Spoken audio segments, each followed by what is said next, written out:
Hey guys, AuspiciousAussie here and welcome to the AS Monaco Series mid-season review. As you can see, we're just into February and we currently sit 5 points behind PSG, but we do have a game in hand, so we are only 2 points behind them realistically if we win our game in hand. So they do have quite a healthy goal difference ahead of us, but we are right in the title picture. Marseille have been a little bit disappointing this season. As you can see, they are on 48 points. And we do also have a game in hand, so we could potentially be 10 points ahead of them. Saint-Etienne are kind of in the same boat, challenging Marseille for that third spot. And we've got Montpellier, Evian and Bastia in the relegation zone currently. If I go into the transfer activity quickly here, didn't actually make any real, activity. No players were brought in. 3 players were let go. Upton went to Anderlecht on loan for the rest of the season. Giannakopoulos went to Olympiacos for the rest of the season on loan, and Kyriakos Papadopoulos went to Napoli for 13.25 million. Of course, he spent, better part of, 6-7 years? 7 years at the club, basically. Obviously, we sold him because he's only played 4 games and averaged a 6.6, and, his form hasn't really improved at Napoli either, so sold him, made a 3.25 mil profit on him, which is pretty good considering he's played for us for, 7 seasons. So I think that was a little bit of somewhat decent business, I guess. So yeah, before I go into the fixtures, I actually want to show you PSG's transfer activity. They actually went a bit crazy in January. As you can see, the first player brought in, nothing too special, very good youth prospect in Lucas Nemec for 700k. Pretty disappointed I didn't even have this guy scouted or anything. So a very good pickup for them, very cheap, but I don't think he will ever really become anything here because they don't really use their youth prospects. They obviously generally tend to buy. Paul Pogba was brought in from Juventus for 34 million. Obviously everybody knows Pogba, an absolute beast of a player on Football Manager as in real life. Next player brought in was Aldo Padilla. He was brought in from Gremio for 21.5 mil, former Mexican international player for me. Very good player. And 22 years old, very good central midfielders that they've brought in Pogba and Padilla. And finally, Barbosa, most people will know him, the Brazilian, was brought in from Valencia for 18 mil, and his value's nearly doubled. Very good striker, probably to replace Cavani, although they did sell Lucas Moura as well at the start of the window. So a couple of interesting transfers. Obviously Rosas at the start of the season went to Arsenal for 11 mil, which is a pretty good piece of business by Arsenal, to be honest. He's quite a decent player. He also played for me when I was Mexico's manager. Anyway, the last episode was the Bayern Munich Livecom home game for the Champions League group stage, which was right there. And as you can see, we have won every single game since then.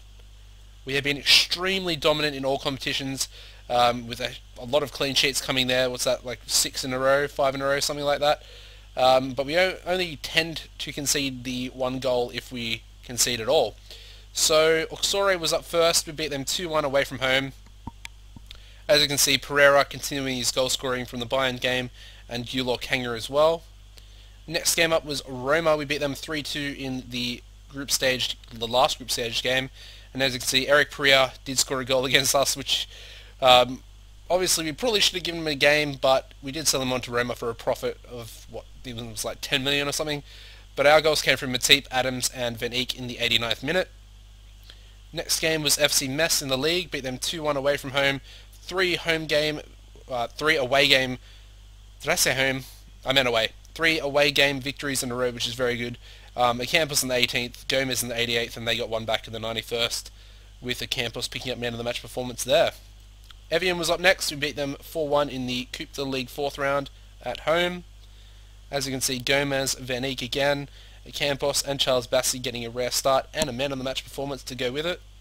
I think he did pick up an injury sometime soon because that's right, he went to the African Cup of Nations, as he does nearly every second year or whatever, which is very annoying. FC Lorient was up next and we beat them 2-1 away from home.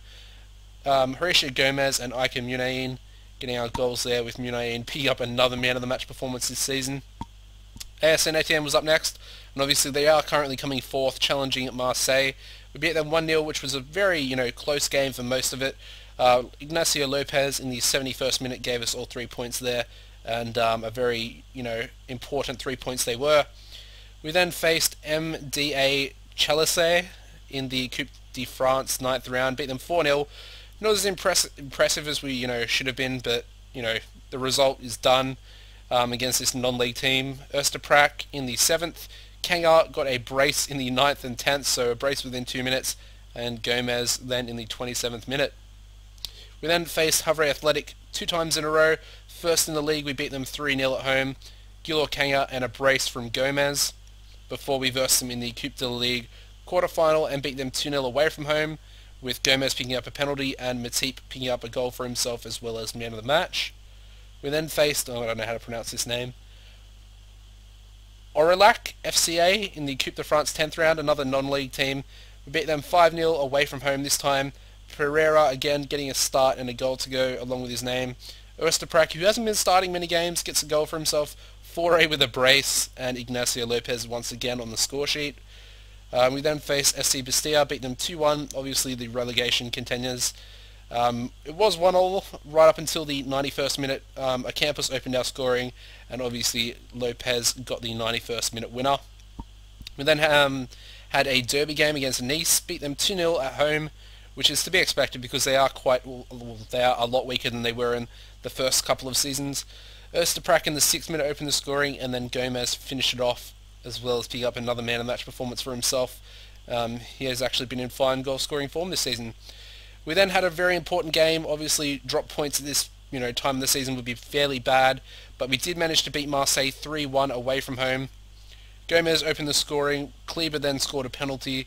Then TM got one back for Marseille before Oosteprak finished the scoring and put the result, above and beyond. TM did pick up a man of the match performance with his goal for Marseille. And I did play one game in February, which was the Coupe de la Ligue semi-final against FC Metz, and we beat them 4-1 away from home.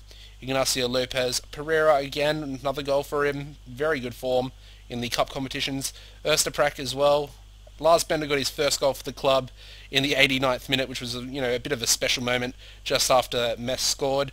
And Kleber also missed a penalty, which I don't actually know why. At the time, I was like, why is Kleber taking my penalty? He's a right back. So yeah, I thought that was a little bit interesting. Obviously, looking forward, we've got Dortmund in the Champions League first knockout round, and obviously we have Marseille in the Coupe de la Ligue final, which will obviously be a live com. Might be in the next episode, actually. I probably will be. So that's a little bit interesting. If I jump into the team, I want to go into the average ratings. Top performer this season, obviously Giannakopoulos, who is sorry guys, is out on loan. We then have Ike Munane, first season at the club. His top average rating, 13 goals in 27 starts, 7.66 is very impressive. Obviously Kanga behind him, which is, as expected. He is an absolute beast. Murillo Fabiano in his cup games has played extremely well despite not scoring any goals. He has assisted though. Sorry about that guys, I am sick at the moment. Campos is up next with a 7.56 in 21 games with 14 goals to his name.